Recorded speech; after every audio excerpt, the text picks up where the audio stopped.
In an electrical series circuit, all electrical loads are connected along the same path, meaning they share the same voltage. To calculate the total resistance in a series circuit, you simply add up all the resistances and that gives you your total resistance as shown in this formula.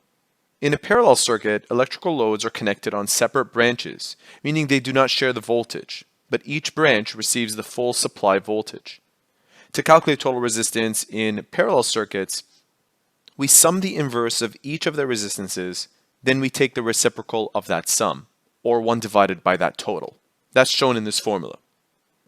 Let's take a look at a few examples, with the first one being the easiest. A series circuit has 4 resistors. R sub 1 is 7 ohms, R sub 2 is 6 ohms, R sub 3 is 4 ohms, and R sub 4 is 2 ohms.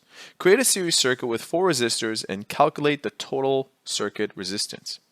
Let's begin with our series circuit illustration. We have a battery, and it's a 2-cell battery. That's the positive end, that's the negative end.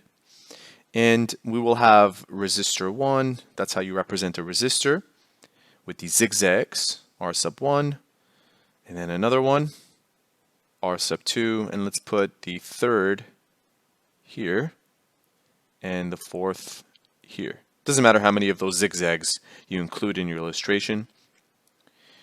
Now to find the total resistance, we write down R sub t is equal to the sum of all of those resistances. 7 plus 6 is 13, plus 4 is 17, plus 2 is 19. That's the total resistance. In question number 2, a parallel circuit has 4 resistors. And there they are. Create a parallel circuit with 4 resistors and calculate the total circuit resistance. So here's our illustration. That's our battery, plus minus. And we have 4 branches. Each of those branches will have one of those resistors. So the first branch will be R sub 1, second branch is R sub 2, so on and so forth. Here's what it should look like. Now to find the total resistance for this, we will write down 1 divided by the sum of each of the reciprocals of these resistors. So 1 over 7 plus 1 over 6 plus 1 over 4 plus 1 over 2. And on your calculator, you can compute this quite easily by typing in 1 divided by, and because we have all these terms in the denominator, we will keep them in parentheses. So if you have a scientific calculator like this one, you can simply type in 1 over 7 plus 1 over 6 plus 1 over 4 plus 1 over 2, and you end up getting a total resistance of 0.94. We'll round to 2 decimal places for simplicity. And there's your answer. Finally, in question 3, this one's a little more complicated. Create a parallel circuit with 2 series branches, 4 resistors total, solve for total resistance, and round to the nearest hundredth. So what they're saying is that we want a circuit that has 2 branches.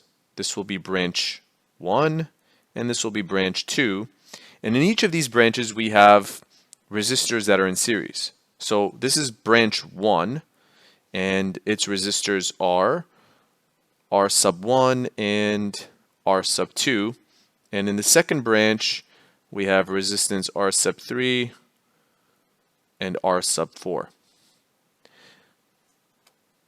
To find the total resistance, we have to find the resistance of that branch, and it's in series. So we'll call the total of that branch R sub 5, and it consists of R sub 1 plus R sub 2. So 4 ohms plus 3 ohms makes 7 ohms. R sub 6 will represent the sum of those resistors, R sub 3 plus R sub 4. They are 7 ohms plus 8 ohms respectively, and then that gives us 15 ohms. So we have a brand new circuit, technically, that looks like this, where that is R sub 5 and that is R sub 6. Now these two are parallel. So we will use the formula R sub t is equal to 1 over R sub 5 plus 1 over R sub 6, which becomes essentially 7 ohms and 15 ohms. And then we'll apply the same sort of treatment to this as we did in question 2. 1 divided by, and in parentheses, 1 over 7 plus 1 over 15. And we end up getting an output of a total resistance being 4.77. 4.77 ohms is our total resistance, rounded to 2 decimal places. If you have any further questions about this topic, please leave it in the comment section below. Thank you so much for watching.